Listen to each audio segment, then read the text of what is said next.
সৰ্বদিশতে ব্যৰ্থ হোৱা অসম চৰকাৰৰ বিৰুদ্ধে ৰাজ্যজুৰি প্ৰতিবাদ সাব্যস্ত কৰিলে অসম জাতীয়তাবাদী যুৱ ছাত্ৰ পৰিষদে।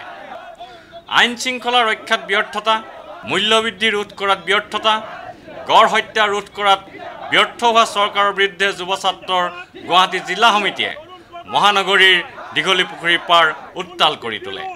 আনহাতে মহিলাৰ ওপৰত হোৱা অপৰাধ ৰোধ কৰাত চৰকাৰখন চূড়ান্তভাৱে ব্যৰ্থ হৈছে বুলি অভিযোগ কৰে পৰিষদে। গুৱাহাটীত পৰিষদৰ সদস্যসকলে জোৰ লৈ চৰকাৰৰ বিৰুদ্ধে বিভিন্ন প্ৰতিবাদী শ্লোগান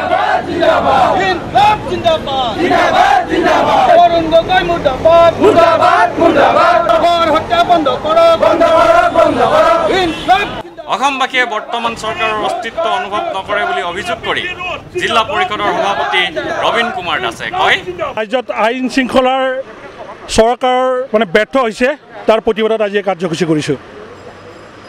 আৰু অসমত গড় হত্যা বন্ধ হ'ব লাগে, মূল্য বৃদ্ধি ৰোধ হ'ব লাগে। আৰু যদি মূল্য বৃদ্ধি, গড় হত্যা বা ৰাজ্যত আইন শৃংখলাৰ চৰকাৰৰ ব্যৰ্থতাৰ স্বীকাৰ নকৰে, আমি ইয়াতকৈ জংগী আন্দোলন কৰিবলৈ বাধ্য হ'ম। অসম জাতীয়তাবাদী যুৱ ছাত্ৰ পৰিষদে বহুত দিনৰ পৰা কৈ আহিছোঁ, অসমত গড় হত্যা বন্ধ হ'ব লাগে, অসমত মূল্য বৃদ্ধি ৰোধ হ'ব লাগে, আৰু অসমৰ যি আইন শৃংখলা এইটোত চৰকাৰী ব্যৰ্থতা স্বীকাৰ কৰিব লাগে। আমি জাতীয়তাবাদী যুৱ ছাত্ৰই আজি সমগ্ৰ অসমতে এই আন্দোলন কৰিছোঁ। আৰু চৰকাৰে স্বীকাৰ কৰি লওক, তৰুণ গগৈ পদত্যাগ কৰক।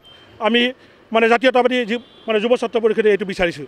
ভিডিঅ' জাৰ্নেলিষ্ট সুশান্ত দাসৰ সৈতে অমৰদীপ গগৈ, চেণ্টিনেল নিউজ, গুৱাহাটী।